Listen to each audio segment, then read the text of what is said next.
ఆదికాండము 2వ అధ్యాయంలో దేవుడు ఆదామవను చేసి ఉన్నాడు. దేవుడు వారిని చేసిన ఉద్దేశం, చేసిన విధానం, చేసిన తర్వాత వారిని ఏం చేయమన్నాడు అన్నది, దాన్ని యోహాను సువార్త 2వ అధ్యాయము 1, 2, 3 వచనాలు 11వ వచనంతో కంపేర్ చేసుకుంటూ మనం ఈరోజు దేవుని వాక్యాన్ని విందాం. హల్లెలూయా. దేవుడు ఆది నుంచి ఒక కుటుంబం గురించి ఏ ఆలోచన కలిగి ఉన్నాడో స్టిల్ దేవుని ఉద్దేశంలో ఆ కుటుంబము అట్లనే ఉండాలని ఆయన కోరుకుంటున్నాడు. ఒక కుటుంబం ఎలా ఉండాలి అని ఆయన ఆదిలో చేశాడో ఆ కుటుంబము ఈ రోజు వరకు కూడా అలానే ఉండాలి అని ఆయన కోరుకొని ఆ కుటుంబంలో ఉండకూడనిది ఏదైతే వచ్చిందో దాన్ని తీసివేయడానికి ఆయనే వచ్చాడు. ఆయనే వచ్చి సమస్తమైన శాపమును, పాపమును, దానివల్ల వచ్చిన శిక్షను ఆయనే తొలగించి తిరిగి ఆశీర్వాదకరంగా చేసి ఉన్నాడు. చూద్దాం. ఆదికాండము 1వ అధ్యాయము 28వ వచనం. అన్ని విన్న వాక్యాల్లాగానే ఉంటాయి, కానీ విన్న వాక్యాన్ని ఏ సందర్భంలో వింటున్నామో దాని గురించి ఎలా తెలుసుకుంటున్నామో అన్నది చాలా విలువైనది.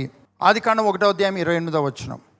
దేవుడు వారిని ఆశీర్వదించెను. చాలండి. దేవుడు వారిని ఆశీర్వదించెను. దేవుడు ఆదాము అవ్వను వారి బంధమును దేవుడు ఏం చేశాడు అంటే, ఇప్పుడు ఆదామవ్వ జీవితంలో ఏముండాలి, ఆ కుటుంబంలో ఏముండాలి, ఆదామవ్వ జీవితంలో ఏముండాలని దేవుడు పలికాడు.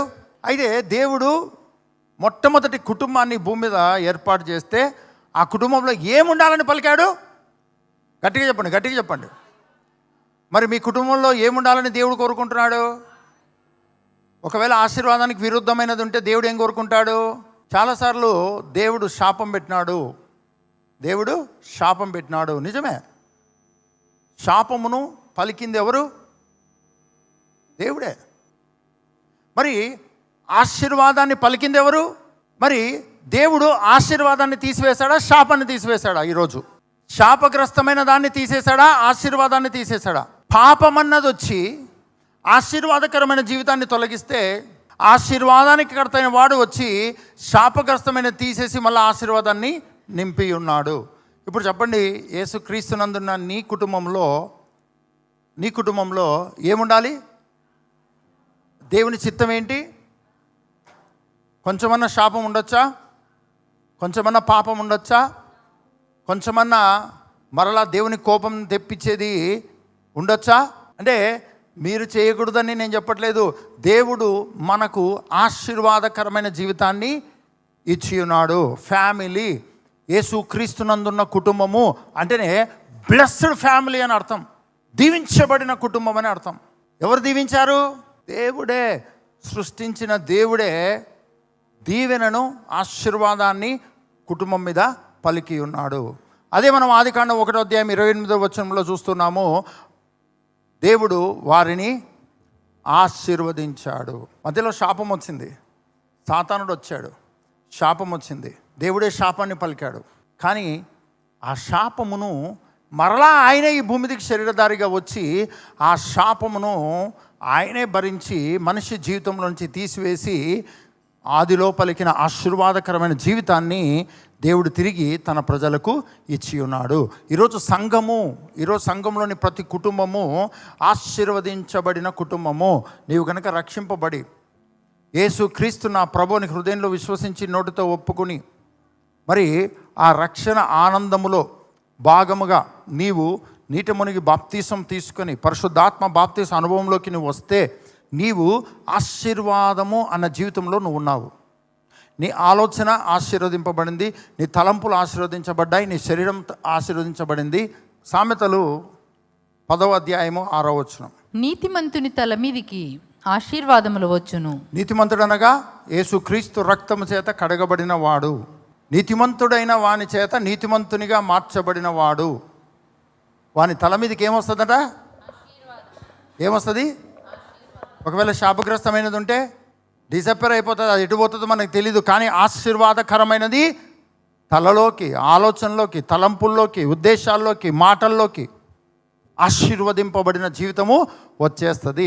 అందుకనే నీ క్రైస్తవ కుటుంబ జీవితంలో నీవు ఏ పరిస్థితులు ఉన్నా సరే ఆ పరిస్థితుల్లో నువ్వు నమ్మాల్సింది ఏంటంటే బ్లెస్డ్ లైఫ్. ఎవరు నీ క్రియలను బట్టి బ్లెస్ అవ్వలేదు. నీతిమంతుడైన వాడు, ఆశీర్వాదకర్త అయిన వాడు నిన్ను ఆశీర్వదించి ఉన్నాడు. ఆ ఆశీర్వాదాన్ని నువ్వు నమ్మాలి. నీ చేతుల కష్టార్జితము నమ్మొద్దు. నీ చేతుల కష్టార్జితాన్ని గట్టిగా హల్లెలూయా చెప్దామండి. యోహాను సువార్త 2వ అధ్యాయం, యోహాను సువార్త 2వ అధ్యాయము 1-2 వచనాలు, 11వ వచనము చదువుదాం. 3వ దినమున గలిలయలోని కానాను ఊరిలో ఒక వివాహం జరిగెను. యేసు తల్లి అక్కడ ఉండెను. యేసును ఆయన శిష్యులను ఆ వివాహమునకు పిలువబడిరి. ద్రాక్షారసమైపోయినప్పుడు యేసు తల్లి వారికి ద్రాక్షారసము లేదని ఆయనతో చెప్పగా 11వ వచనం. గలిలయలోని కానాలో యేసు ఈ మొదటి సూచక క్రియను చేసి తన మహిమను బయలుపరిచెను. చాలండి, ప్రభుకు స్తోత్రం. అయితే ఇక్కడ యేసయ్య తన మహిమను ప్రత్యక్షపరిచిన స్థలం, సందర్భం. ఎక్కడ మొట్టమొదట తన మహిమను ఎక్కడ ప్రత్యక్షపరిచాడు? తను చేసిన మొట్టమొదటి సూచక్రియ ఎక్కడ, ఏ సందర్భంలో చేశాడు? ఇప్పుడు చదువుదాం. యోహాను సువార్త 2వ అధ్యాయము 1 నుంచి. 3వ దినమున గలిలయలోని కానాను ఊరిలో ఒక వివాహము జరిగెను. అందరు చెప్పండి, వివాహము. యేసయ్య తన మహిమను వివాహము జరుగుచున్న చోట ప్రత్యక్షపరిచాడు. ఎక్కడ ప్రత్యక్షపరిచాడు? మొట్టమొదట ఎక్కడ ప్రత్యక్షపరిచాడు? దేవుడు మొట్టమొదట ఏర్పాటు చేసిన బంధం ఏంటి? ఆదికాండంలో కదా. ఆదాము అవ్వను ఎందుకు చేశాడు? కుటుంబంగా కట్టబడడానికండి, దేవుని కొరకు ఫలించడానికి. దేవుని కొరకు ఫలించి అభివృద్ధి చెంది విస్తరించి భూమిని నిండించి దాన్ని లోబర్చుకోవడానికి, దేవుని సృష్టి అంతటి మీద అధికారం కలిగి జీవించడానికి దేవుడు ఆదాము అవ్వను చేసి ఉన్నాడు. యేసుక్రీస్తు తన మహిమను ఎక్కడ మొట్టమొదట ప్రత్యక్షపరిచాడు? కుటుంబంగా కట్టబడుతున్న చోట యేసుక్రీస్తు తన మహిమను ప్రత్యక్షపరిచాడు. మీ కుటుంబము ఆశీర్వాదంగా ఉందా, శాపగ్రస్తంగా ఉందా అంటే ఇమ్మీడియట్గా మన ఆలోచనలు ఎన్ని కష్టాలు ఉన్నాయో వాటి మీదకి వెళ్ళిపోతుందండి. ఎన్ని బాధలు ఉన్నాయో, ఎన్ని డబ్బాలు ఖాళీగా ఉన్నాయో, మనకున్న బ్యాంక్ అకౌంట్లో ఖాళీ బ్యాంక్ అకౌంటో ఇమ్మీడియట్గా వెళ్ళిపోతుందండి. మన మైండ్ అక్కడికే వెళ్ళిపోతుంది. కానీ నీ క్రైస్తవ కుటుంబము దేవుని చేత ఆశీర్వదించబడిన కుటుంబము. ఖాళీ డబ్బాలు చూసినా సరే, ఖాళీ అకౌంట్లు చూసినా సరే, నీవు నమ్మాల్సింది వాటిని బట్టి నువ్వు ఆశీర్వాదంలో లేవు అని డిసైడ్ అవ్వకూడదు. కారణం ఏంటంటే నిన్ను ఆశీర్వాదములోకి పిలిచిన వాడు నిన్ను ఆశీర్వదించి ఉన్నాడు. నీవు ఆశీర్వదింపబడిన వ్యక్తిగా నీ డబ్బాలన్నీ నిండుతాయి. నువ్వు ఆశీర్వదింపబడిన వ్యక్తిగా నీ అకౌంట్ నిండుతుంది. నువ్వు ఆశీర్వదింపబడిన వ్యక్తిగా నీ శరీరము ఆరోగ్యంగా ఉంటుంది. నువ్వు ఆశీర్వదింపబడిన వ్యక్తిగా నీవు చేయనదంతయు సఫలమవుతుంది. నువ్వు ఆశీర్వదింపబడిన, నీకున్న పరిస్థితిని బట్టి నువ్వు ఆశీర్వాదం ఉందా లేదా చూసుకునే స్థితిలో కాదు నీ క్రైస్తవ జీవితం. నీవు ఆశీర్వదింపబడిన వ్యక్తివి. ఇక నీవు ఆశీర్వాదాన్ని చూడబోతున్నావు. మళ్ళీ అర్థం చేసుకుందాం. ఏంటంటే మనము బ్లెస్డా కాదా అని దేన్ని బట్టి చూస్తాం? అద్దం ముందర నిలబడిన మన డ్రెస్సు మనం చూసుకొని ఆ డ్రెస్సు మంచిదైతే పర్వాలేదు, లేదంటే ఆ డ్రెస్సును బట్టి అనుకుంటాం కదా. ఏదైనా మనకున్న పరిస్థితిని బట్టి చూసుకొని దాన్ని బట్టి నేను బ్లెస్డా కాదా అని నిర్ణయించుకుంటాం. కానీ ఇది మామూలు మనుషులు చేసే పని. నీకున్న పరిస్థితులు, నీకున్నటువంటి దాన్ని చూసుకొని నువ్వు బ్లెస్డా కాదా అని ఆలోచించుకునేటువంటిది కాదు. నీవు యేసుక్రీస్తునందు ఆశీర్వదించబడిన వ్యక్తిగా, కుటుంబంగా నువ్వు ఉన్నావు. ఇక అన్ని విషయాల్లో నువ్వు ఆశీర్వాదాన్ని చూస్తావు. ఎక్కడెక్కడైతే నీకు ఆశీర్వాదం కనపడలేదో, బ్లెస్డ్ లైఫ్ కనపడలేదో, అక్కడంతా నువ్వు బ్లెస్డ్గా కనబడినట్లుగా ఆ బ్లెస్సింగ్ను చూడడానికి నువ్వు క్రైస్తవ కుటుంబాన్ని జీవిస్తున్నావు. ఓకే, అర్థం చేసుకుందామండి. పరిస్థితులను బట్టి మనము బ్లెస్డ్ కాదని అనుకుంటే ఏ రోజు కూడా నువ్వు దేవుని ఆశీర్వాదాన్ని రుచి చూడలేవు, ఎవరికి ఆశీర్వాదకరంగా ఉండలేవు. దేవుడు అబ్రాహామును పిలిచిన రోజే దేవుడు అబ్రాహామును పిలిచిన రోజే దేవుడు అబ్రాహామును మరి పిల్లలు పుట్టారా వెంటనే? మరి పిల్లలు లేరు కాబట్టి అబ్రాహాము ఆశీర్వాదంలో ఉన్నట్ట లేనట్ట? చెప్పాలి. దేవుడు అబ్రాహామును ఆశీర్వదించాడు. ఆ ఆశీర్వదించబడిన జీవితంలో అబ్రాహాము కొనసాగుతుండగా అబ్రాహాం అయిపోయాడు. నిర్జీవమైన పరిస్థితుల్లో సంతానం కలిగింది. అదే పరిస్థితుల్లో రాజులకు ఆశీర్వాదకరంగా ఉన్నాడు. దీన్ని బట్టి నువ్వు ఆశీర్వదించబడిన వ్యక్తిగా తర్వాత ఆశీర్వాదాన్ని చూస్తావు. అంతేగాని నీకు ఆశీర్వాదం లేదు అన్న దాన్ని బట్టి నేను ఆశీర్వాదంలో బ్లెస్డ్ కాదు అని నువ్వు అనుకుంటే అది డెవిల్ యొక్క కుయుక్తి. చూద్దాం 12వ అధ్యాయం 1వ వచనం నుండి. యెహోవా, నీవు లేచి నీ దేశము నుండి నీ బంధువుల యొద్ద నుండి నీ తండ్రి ఇంటి నుండి బయలుదేరి నేను నీకు చూపించే దేశమునకు వెళ్ళుము. నిన్ను గొప్ప జనముగా చేసి నిన్ను ఆశీర్వదించి నీ నామమును గొప్ప చేయుదును. నీవు ఆశీర్వాదముగా నుందువు. నిన్ను ఆశీర్వదించు వారిని ఆశీర్వదించెదను, నిన్ను దూషించు వారిని శపించెదను. భూమి యొక్క సమస్త వంశములు నీయందు ఆశీర్వదింపబడునని అబ్రాముతో అనగా. ఇక్కడ మనం గమనిస్తే దేవుడు ఏ రోజైతే పలికాడో ఆ రోజే అబ్రాము బ్లెస్ అయిపోయాడు, బ్లెస్డ్ లైఫ్లోకి వచ్చాడు. కానీ రాను రాను దేవుడు ఆశీర్వదించిన ఆశీర్వాదం యొక్క ఫలాన్ని అబ్రహాముగా ఎక్స్పీరియన్స్ చేస్తున్నాడు, షారాగా ఎక్స్పీరియన్స్ చేస్తున్నాడు. రాజుల ఎదుట రాజులను దీవించే వ్యక్తిగా ఆశీర్వాదాన్ని ఎంజాయ్ చేస్తూ ఉన్నాడు. అన్ని విషయాల్లో ఆశీర్వదించబడిన వ్యక్తిగా ఆశీర్వాదాన్ని ఎంజాయ్ చేస్తున్నాడు. నీకు వచ్చిన తర్వాతనే నువ్వు బ్లెస్డ్ అని అనుకోవద్దు. నువ్వు ఆల్రెడీ బ్లెస్డ్. 1 by 1 నీ జీవితంలోకి వస్తూ ఉంటుంది. సాతానుడు అంటాడు, నువ్వెక్కడ బ్లెస్సింగు, నువ్వే నిజంగా దేవుడు నిన్ను ఆశీర్వదిస్తే ఈ పరిస్థితి ఇలా ఎందుకుంది, నీ అనారోగ్యం ఎందుకు అట్లా ఉంది, నువ్వు నీ డబ్బులు నీ యొక్క ఫైనాన్షియల్ పొజిషన్ ఎందుకు ఇలా ఉంది, ఇలా రకరకాలైనవి నీ ముందరికి తీసుకొని వచ్చి నిన్ను టార్చర్ పెడతాడు. కానీ అదే టైంలో నువ్వు చెప్పాల్సింది ఏంటి అంటే, నన్ను నా దేవుడు ఆశీర్వదించి ఉన్నాడు, నా కుటుంబాన్ని దీవించి ఉన్నాడు. ఇది నీవు పలకాల్సిన మాట. నీవు కనుక నీ పరిస్థితుల వైపు చూసి ఆశీర్వాదం లేదని కన్నీరు గార్చి మొరపెట్టే పరిస్థితిలో ఉంటే, ఆ టైం వచ్చినప్పుడు, ఆ సీజన్ వచ్చినప్పుడు నువ్వు మిస్ అయిపోతావు. ఎందుకంటే దుఃఖంలో ఉండి, బాధలో ఉండి, ఆ దుఃఖము బాధ వెనక అవిశ్వాసం ఉంటుంది. ఆ దుఃఖము బాధ అవిశ్వాసంలో నీ టైం వచ్చినప్పుడు నీవు దాన్ని మిస్ అయ్యేట ప్రమాదం ఉందని. ఎందుకంటే నువ్వు ఆశీర్వదించబడిన వ్యక్తిగా ఆశీర్వాదాన్ని అనుభవించే వ్యక్తివి, సమయానుకూలంగా అనుభవిస్తూ ముందుకెళ్తున్న వ్యక్తివి. యోహాను సువార్తలోకి వద్దాం. యోహాను సువార్త 2వ అధ్యాయంలోకి వద్దాం. యోహాను సువార్త 2వ అధ్యాయం 1, 2, 3, 4 వచనాలు చూద్దాం. 3వ దినమున గలిలయలోని కానాను ఊరిలో ఒక వివాహము జరిగెను. యేసు తల్లి అక్కడ ఉండెను. యేసును ఆయన శిష్యులను ఆ వివాహమునకు పిలువబడిరి. ద్రాక్షారసం అయిపోయినప్పుడు అందరు చెప్పండి, ద్రాక్షరసం అయిపోయింది.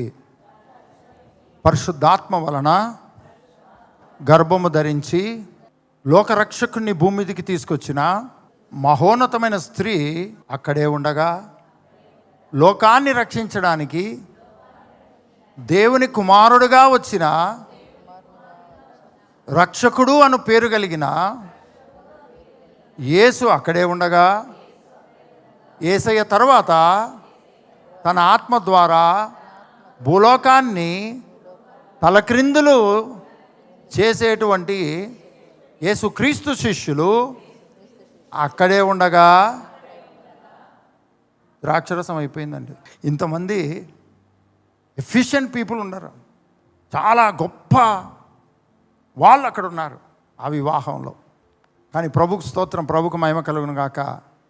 ఎప్పుడైతే వీళ్ళు ఉండగా ద్రాక్షరసం అయిపోయిందో, ఆ అయిపోయిన విషయము పెళ్లి పెద్దకో పెళ్లి కుమారునికో తెలిసిందనుకోండి, ఆ వివాహము సంతోషంగా ఉంటుందా, దుఃఖంగా ఉంటుందా? చెప్పాలండి. యేసుక్రీస్తు ఉండగానే, తల్లి ఉండగానే, యేసుక్రీస్తు శిష్యులు ఉండగానే ద్రాక్షరసం అయిపోయిందండి. కానీ యేసయ్య అక్కడ తన మహిమను ప్రత్యక్షపరిచాడు. దాని ద్వారా ఎవ్వరికి తెలియకుండానే అయిపోయిన ద్రాక్షరసం మళ్ళీ వచ్చింది అండి. గట్టిగా హల్లెలూయా చెప్దామని. దీన్ని బట్టి మనం అర్థం చేసుకోవాల్సింది ఏంటంటే, దేవుడు ఏ దేవుడిని అయితే మనం దేవుడిగా ప్రభువుగా ఆరాధిస్తున్నామో ఆ దేవుడు నిన్ను ఆశీర్వదించాడు. ఒకవేళ ఏదైనా నీకు లోటు కనపడితే ఆ లోటులో దేవుడు తన మహిమను ప్రత్యక్షపరుస్తాడు. తన మహిమ ద్వారా ఆ లోటును సంపూర్తి చేసి సమృద్ధిగా మార్చగలడు. ఆ లోటులో సమృద్ధిని నీ జీవితంలో నింపగలడు. ప్రభుకు స్తోత్రం, ప్రభుకు మహిమ కలుగును గాక. కదా, యేసు ప్రభువు 4వ వచనాన్ని చూద్దాం. యేసు ఆమెతో, అమ్మా, నాతో నీకేమి పని? నా సమయం ఇంకనూ రాలేదనెను. ఆయన తల్లి పరిచారకులను చూచి, ఆయన మీతో చెప్పినది చేయుడనెను. యూదుల శుద్ధీకరణాచార ప్రకారము 2-3 తూములు పట్టు 6 రాతి బాణలు అక్కడ ఉంచబడి ఉండెను. యేసు ఆ బాణలు నీళ్లతో నింపుడని వారితో చెప్పగా, బాణలను నీళ్లతో నింపు ఎవరు చెప్పారు? తర్వాత వారు వాటిని అంచుల మట్టుకు నింపిరి. ఎవరు నింపారు? యేసు ప్రభు బాణలను నీళ్లతో నింపమని చెప్పాడు. పరిచారకులు నీళ్లు నింపారు. ఇప్పుడు నింపమని చెప్పింది ఎవరు? నింపింది ఎవరు? తర్వాత 8వ వచనం. అప్పుడు ఆయన వారితో, మీరిప్పుడు ముంచి విందు ప్రధాని యుద్ధకు తీసుకుని పొండని చెప్పగా, ఇప్పుడు ఆ నీళ్లను ముంచుకొని తీసుకెళ్ళమని యేసయ్య చెప్పాడు. ముంచుకొని తీసుకెళ్ళింది ఎవరు? అందరు చెప్పండి. యేసయ్య చెప్పాడు. పరిచారకులు పరిచర్య చేశారు. ఏదైనా ఘనత రావాలంటే నింపమన్న యేసయ్య కన్నా రావాలి, నింపిన పరిచారాల కన్నా రావాలి. కానీ శబాష్ అని ఒక వ్యక్తిని అన్నాడండి. చూద్దాం 9వ వచనం నుండి. ఆ ద్రాక్షారసము ఎక్కడి నుండి వచ్చెనో ఆ నీళ్లు ముంచి తీసుకుని పోయిన పరిచారకులకే తెలిసినది, కానీ విందు ప్రధానికి తెలియకపోయాను. కనుక ద్రాక్షారసమైన ఆ నీళ్లు రుచి చూచినప్పుడు ఆ విందు ప్రధాని పెండ్లి కుమారుని పిలిచి, ప్రతివాడును మొదట మంచి ద్రాక్షారసమును పోసి జనులు మత్తుగా ఉన్నప్పుడు జబ్బు రసము పోయిను. నీవైతే ఇదివరకును మంచి ద్రాక్షారసము ఉంచుకొని ఉన్నావని అతనితో చెప్పాను. విందు ప్రధాని, అందరు చెప్పండి. విందు ప్రధాని ఎవరిని పొగుడుతున్నాడు? పెళ్లి కుమారుడికి ద్రాక్షరసం ఎటు వచ్చిందో తెలుసా అండి? తెలుసా? ఘనత ఎవరికి వచ్చింది? మరి ఘనత ఎవరికి రావాలి? రియల్గా చెప్పండి. నీళ్ళను నింపండి అన్న యేసయ్యకు ఘనత రావాలా? శబాష్ అనాలా? లేకపోతే పరిచారకుల కన్నా శబాష్ అని రావాలా? కానీ ఏ సంబంధం లేని, ఏమీ తెలియని విందు ప్రధాని వెళ్ళిపోయి పెళ్లి కుమారుణ్ణి ఘనపరుస్తూ ఉన్నాడు. పెళ్లి కుమారుణ్ణి ఘనపరుస్తూ ఉన్నాడు. అంటే దాని అర్థం ఏంటో తెలుసా అండి? వారు కుటుంబంగా కట్టబడుతున్న ఆ సందర్భంలో ఎటువంటి లోటు అక్కడ కలిగినా ఆ లోటును ఘనతగా మార్చి ఆ ఇంటి యజమానునికి ఘనతను తెచ్చిపెట్టే కార్యాలు యేసయ్య చేస్తాడు. చాలాసార్లు క్రైస్తవులంగా మనం ఏం చేస్తామో తెలుసా అండి? ఎవరైనా మనల్ని పొగిడితే, మనుషులు నన్ను పొగుడుతున్నారు ఈ మధ్యలో, నేను చాలా జాగ్రత్తగా ఉండాలి, మనుషుల పొగడ్తలకు నేను లొంగకూడదు, మనుషులు నన్ను పొగడకూడదు, అమ్మో మనుషులకు నేను మంచిగా కనపడకూడదు, అందంగా కనపడకూడదు, మంచి మంచి డ్రెస్సులు వేసుకోకూడదు అని చాలామంది క్రైస్తవులు అనుకుంటారండి. అది గర్వమో లేకపోతే మనుషులకు నేను వాళ్ళ పొగడతలకి నేను పడిపోతానేమో అనో మొత్తానికి తగ్గింపు జీవితం అని ఉదయం అంటూ ఉన్నానండి. ఒక బ్రదర్తో అంటున్నాడు, ఆఫీస్కి పోయేటప్పుడు షూ వేసుకొని బెల్ట్ పెట్టుకొని ఇన్షర్ట్ చేసి మేకప్ మీద పౌడర్ మీద మేకప్ కొట్టి, ఆడవాళ్ళు అయితే ఇంకా ఎక్కువ మేకప్ చేసి ఆఫీసులకు ఫంక్షన్లకు పోతారు.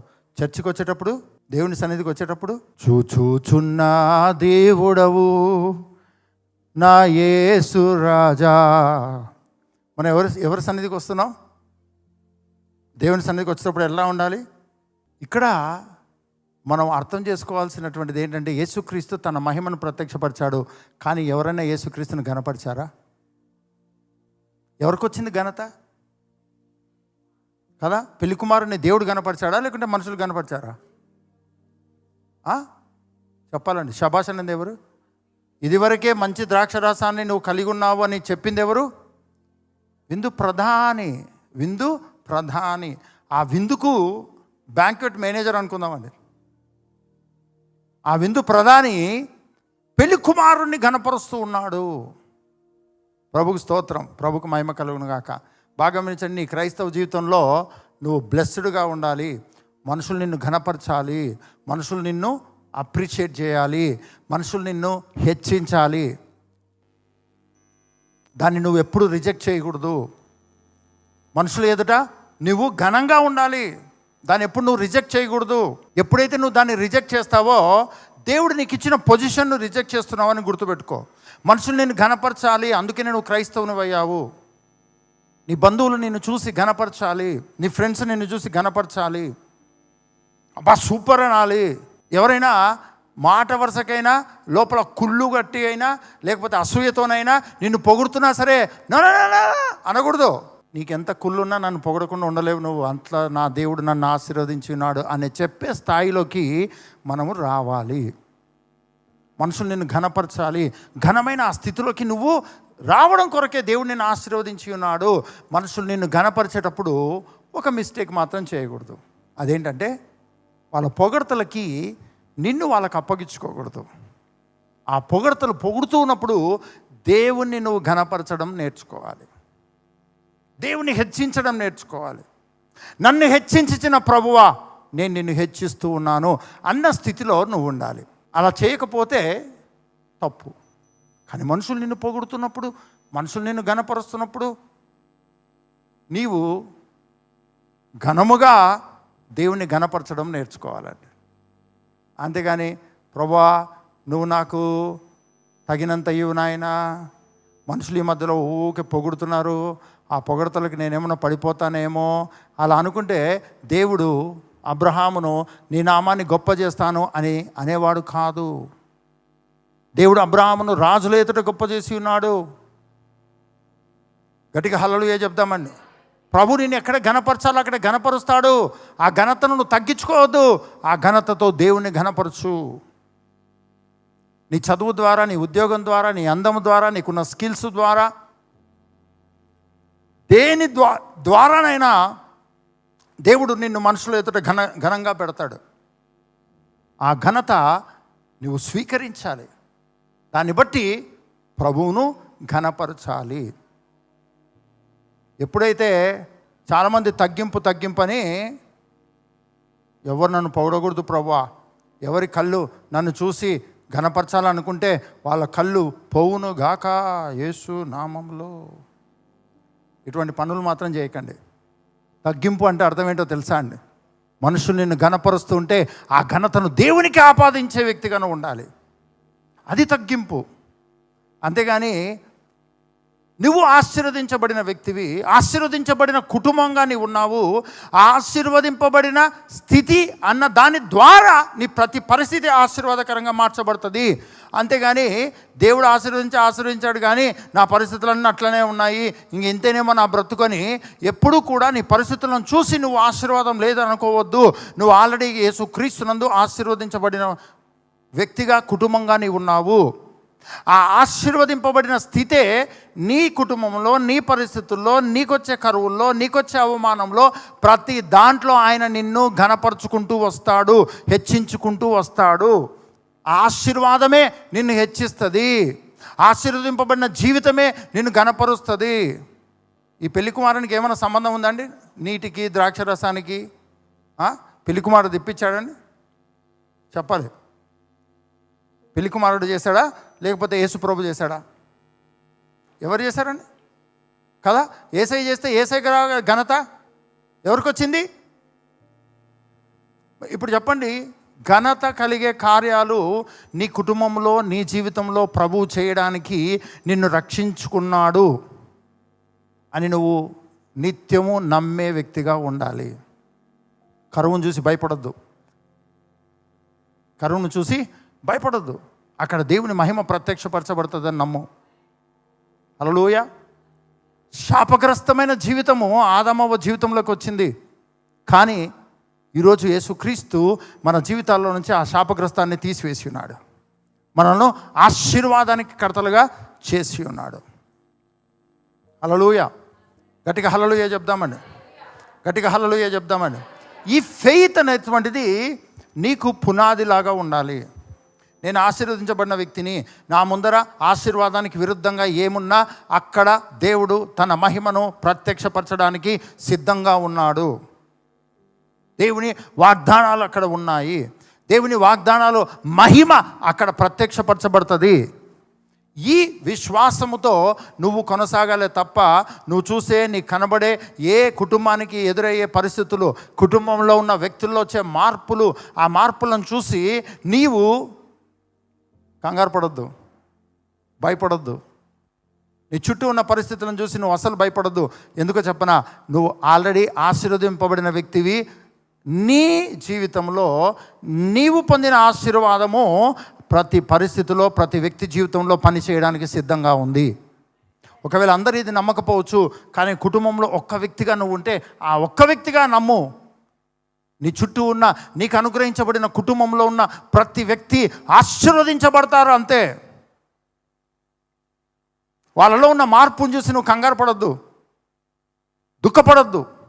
ప్రభువు నీతో మాట్లాడుతున్నాడు. నువ్వు ఆశీర్వదించబడిన వ్యక్తిగా, కుటుంబంగా నువ్వు ఉన్నావు. అటువంటి కుటుంబ జీవితంలోకి నువ్వు వచ్చి ఉన్నావు. ప్రతి పరిస్థితిని ఆశీర్వాదకరంగా ఆయన మార్చువాడుగా ఉన్నాడు. ప్రభుకు స్తోత్రం, ప్రభుకు మహిమ కలుగును గాక. ప్రతి ఒక్కరము కళ్ళు మూసుకుందాం. నీ కుటుంబం గురించి, నీ గురించి నీవు ఏమనుకుంటున్నావో, ఎలా నమ్మి ఉన్నావో,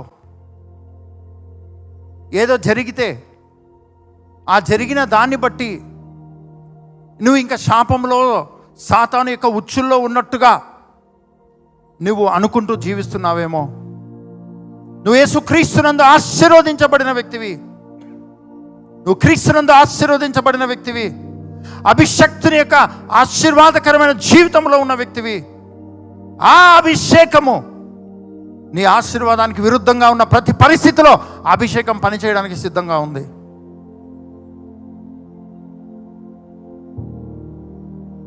ఆ అభిషేకపు జీవితము శక్తివంతంగా నీ శరీరములో, నీ ఆలోచనలో, నీ తలంపుల్లో, నీ కుటుంబ జీవితంలో, నీ ఆర్థిక విషయాల్లో, నీ ఉద్యోగంలో, ప్రతి చోట ఆ అభిషేకము ఆశీర్వాదకరమైన స్థితిలోకి నిన్ను తీసుకురావడానికి, నీ కుటుంబాన్ని తీసుకురావడానికి శక్తివంతంగా పనిచేసే అభిషేకముగా ఉంది. నిన్ను రూపాంతరపరిచి, నీ ఆలోచనలను రూపాంతరపరిచి, నీ కుటుంబాన్ని, కుటుంబ పరిస్థితులను మార్చే అభిషేకము నువ్వు కలిగి ఉన్నావు. ఎప్పుడో కాదు ఇప్పుడే, ఎప్పుడో కాదు ఇప్పుడే, ఎప్పుడో కాదు ఇప్పుడే ఆశీర్వాదకరమైనది, ఆ మహిమకరమైనది నీ జీవితంలో ఈ క్షణమందే ఆ అభిషేకము. ఇక్కడున్న వారు, లైవ్లో జాయిన్ అయిన ప్రతి ఒక్కరు, ఈ క్షణమందే ఆ అభిషేకము నిన్ను ఆశీర్వాదంలో నిలబెట్టబోతుంది. నీ కుటుంబంలో ఆశీర్వాదాన్ని నిలబెట్టబోతుంది.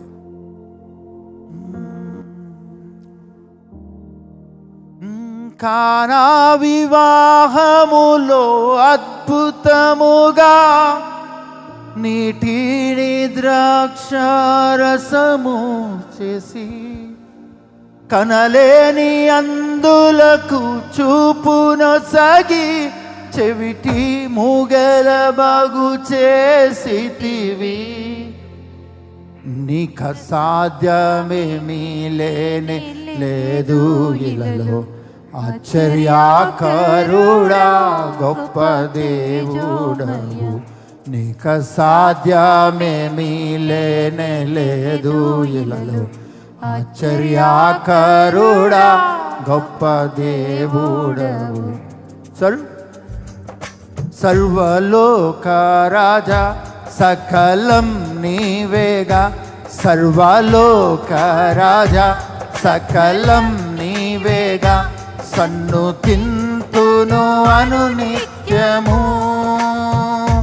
సృష్టికర్త యేసుదేవా, సర్వలోకం నీ మాట వినును.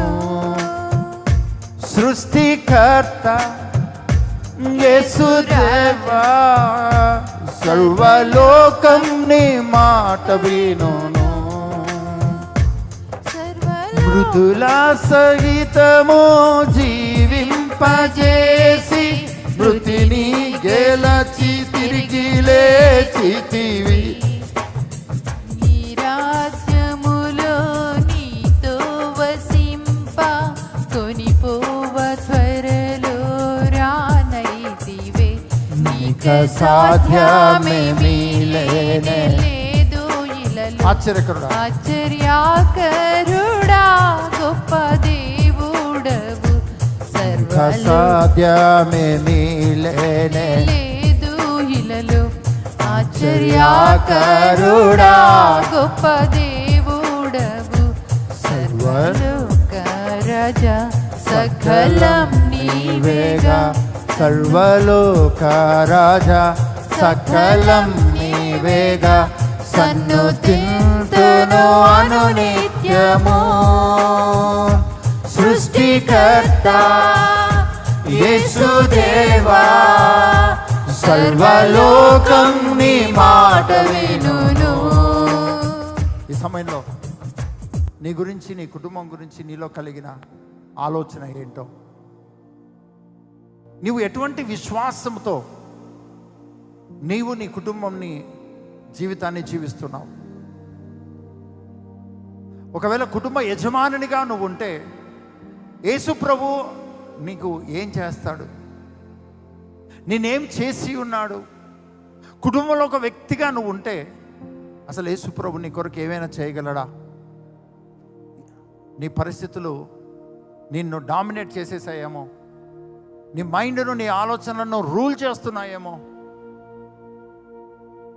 ఈ మధ్యాహ్న కాల సమయంలో ప్రభు నీతో మాట్లాడి ఉన్నాడు. నువ్వు ఇంకా క్రీస్తులోనికి బాప్తిసం పొంది క్రీస్తుని ధరించకపోతే నీవు ఆశీర్వాదకరమైన జీవితాన్ని నీకిచ్చిన ప్రభువును ప్రభువుగా కలిగి నీవు బాప్తిసం పొందడానికి సిద్ధపడు. నీవు ఆల్రెడీ బాప్తిసం పొందిన వ్యక్తిగా ఉంటే నీవు క్రీస్తులో ఆశీర్వదించబడిన వ్యక్తివి, దీవించబడిన వ్యక్తివి. అది నీ పరిస్థితులను బట్టి నీకు వచ్చిన దీవెన కాదు, నీ భక్తిని బట్టి, నీ సమర్పణను బట్టి వచ్చిన ఆశీర్వాదం కాదు. క్రీస్తులోనికి బాప్తిసం పొంది క్రీస్తును ధరించుకున్న కారణం చేత నీవు ఆశీర్వదించబడ్డావు. ఆశీర్వాదకరమైన జీవితము అభిషేకము ద్వారా నీలో, నీ కుటుంబంలో నీవు చూడబోతున్నావు, అనుభవించబోతున్నావు. ప్రతి పరిస్థితులను అభిషేకము రూపాంతరపరచబోతుంది.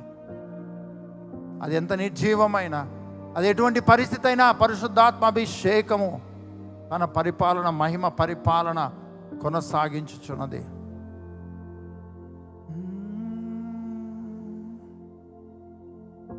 మహోన్నతుడా నీ చాటున నేను నివసించేదాను,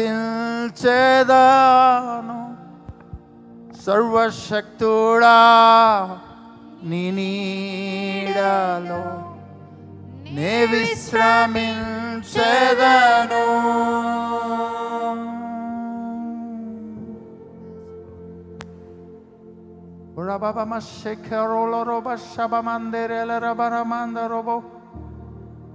ఈ సమయంలో నీ పట్ల, నీ కుటుంబం పట్ల దేవుడు ఏం చేయట్లేదనో, ఆశీర్వాదమే లేదు అన్నట్టుగా నువ్వు కృంగిన స్థితిలో ఉన్నావేమో. నజరేయుడైన యేసుక్రీస్తు నామములో అపవాది యొక్క మోసము, అపవాది పెట్టిన దుఃఖం, వేదన, అపవాది పెట్టిన అపనమ్మకము అబద్ధము అసత్యమైనది వేర్లతో సహా నీలో నుంచి పెరికి వేయబడి పాతాళానికి తొక్కివేయబడును గాక. పరిశుద్ధాత్ముడు పెట్టును గాక.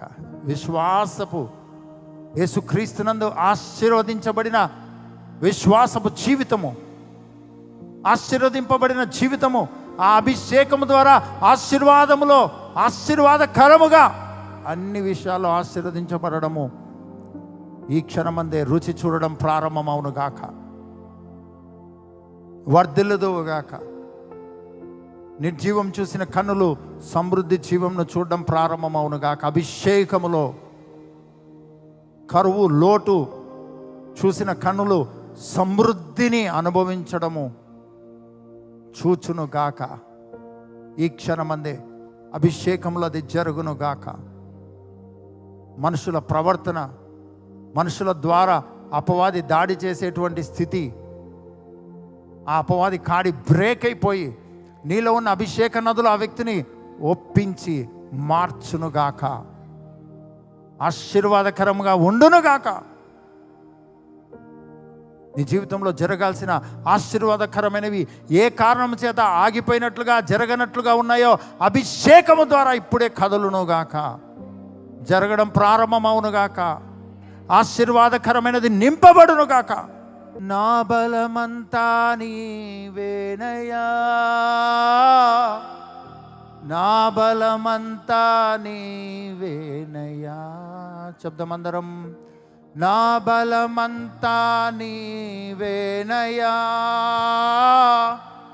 నా బలమంతా నీవేనయ్యా, నా బలమంతా నీవేనయ్యా, నా బలమంతా నీవేనయ్యా. పాడదామందరం. నా బలమంతా, నా బలమంతా నీవేనయ్యా, నా బలమంతా నీవేనయ్యా. అలలు లేచినను, తుఫాను ఎగసినను, కాపాడే దేవుడవయ్యా. నీవు ఎన్నడు మారవయ్యా. నీ జీవితంలో, నీ కుటుంబంలో ఎటువంటి అలలు వచ్చినా ఆయన కాపాడి నిన్ను ఆశీర్వాదకరంగా పెట్టేవాడే. ఆయన మారడు. కాపాడే దేవుడవయ్యా, నీవు ఎన్నడు మారవయ్యా. పాడదాం. నా బలమంతా నీవేని, నా బలమంతా నీవేనయ్యా, నా బలమంతా నీవేనయ్యా. యేసు రాజా బలమంతా నీవేనయ్యా, నా బలమంతా నీవేనయ్యా, నా బలమంతా నీవేనయ్యా, నా బలమంతా నీవేనయ్యా. ఓరా బాబా మాసిరదలబా, బలమంతా నీవేనయ్యా, నా బలమంతా నీవే, నా బలమంతా నీవేనయ్యా, నా బలమంతా నీవేనయ్యా, నా బలమంతా నీవేనయ్యా. ఇక్కడ ఉన్నవారు, లైవ్ లో జాయిన్ ప్రతి ఒక్కరు గొంతెత్తి నా బలమంతా నీవేని పాడండి. నీవేనయ్యా, నా బలమంతా నీవేనయ్యా. సోలిన వేళలలో బలము లేనప్పుడు, సోలిన వేళలలో బలము లేనప్పుడు ఆదరించి నడిపావయ్యా. యెహోవా షాబోత్ నీవే, నన్ను ఆదరించి నడిపావయ్యా. యెహోవా షాబోత్ నీవే. ఓ నా బలమంతా నీవేనయ్యా, నా బలమంతా నీవేనయ్యా. యేసు రాజా బలమంతా నీవేనయ్యా, నా బలమంతా నీవేనయ్యా, నా బలమంతా నీవేనయ్యా.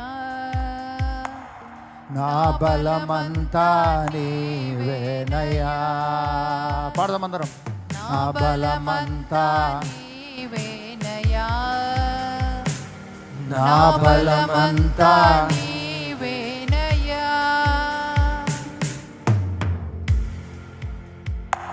యేసుక్రీస్తు నామములో ఈ క్షణం మొదలుకొని యేసుక్రీస్తునందలి జీవితం ఆశీర్వదింపబడిన జీవితముగా నిన్ను నీవు నీ కుటుంబాన్ని నమ్మి ప్రతి కరువులో ఆశీర్వాదాన్ని చూస్తూ వెళ్దువుగాక, సమృద్ధిని అనుభవించదువుగాక, జయమును అనుభవించదువుగాక. దేని కొరకైతే ఎదురు చూస్తున్నావో ప్రభు చిత్తంలో ఈ క్షణమందే ప్రతిదీ నిన్ను నీ యొద్దకు వచ్చి స్వాధీనమవునుగాక. నీకు వ్యతిరేకముగా పనిచేసిన మనుషులు అపవాది చేత ప్రేరేపింపబడి వ్యతిరేకముగా నీకు నష్టం చేసిన మనుషులు ఆ అపవాది కాడి విరగొట్టబడి పరిశుద్ధాత్మ అభిషేకంలో నీకు మేలు చేయడం ప్రారంభమవునుగాక. నీకు క్షేమం కలగడానికి వారు పని చేయుదురుగాక, నీకు సమృద్ధి కలగడానికి వారు పని చేయుదురుగాక.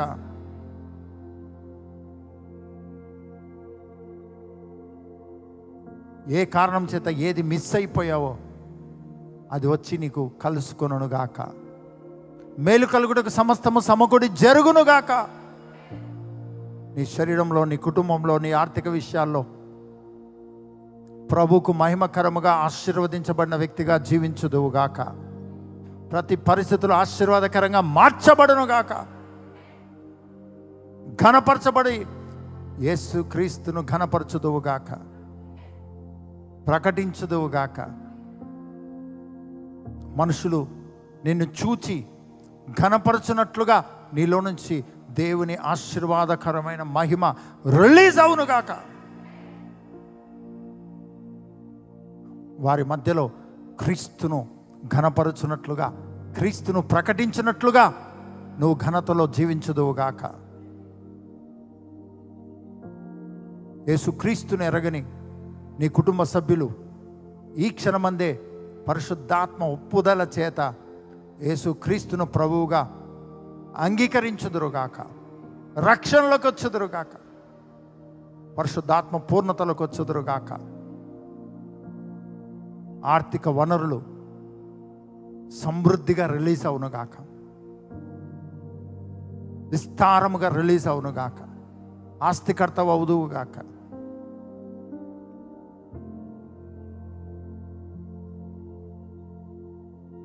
ఆశీర్వాదకరముగా, దీవెనకరముగా, దేశాలకు ఆశీర్వాదకరంగా నీవు నీ కుటుంబము వర్ధిల్లును గాక. విత్తబడిన వాక్యం అన్నంతలుగా ప్రతి ఒక్కరిలో ఫలింపచేయను ఆయన. ఇంకా లోతుగా బోధించండి, మీ కృపలో వర్ధిల్లింపచేయండి. ప్రతి ఒక్కరిని దీవిస్తూ శరీరంలో ప్రతి అవయవం అభిషేకము ద్వారా ఆరోగ్యకరంగా మార్చబడునుగాక. వేస్ట్ అయ్యే ప్రతిదీ ఆగిపోనుగాక. నష్టపరిచే మనుషులు దూరమైపోయి ఆ నష్టానికి 1000 లక్షలంతలుగా ఈ క్షణమందే లాభం వచ్చునుగాక. మీ కాపుదల భద్రత పలుకుతూ దీవిస్తూ యేసు నామం నడుచున్నాం తండ్రి.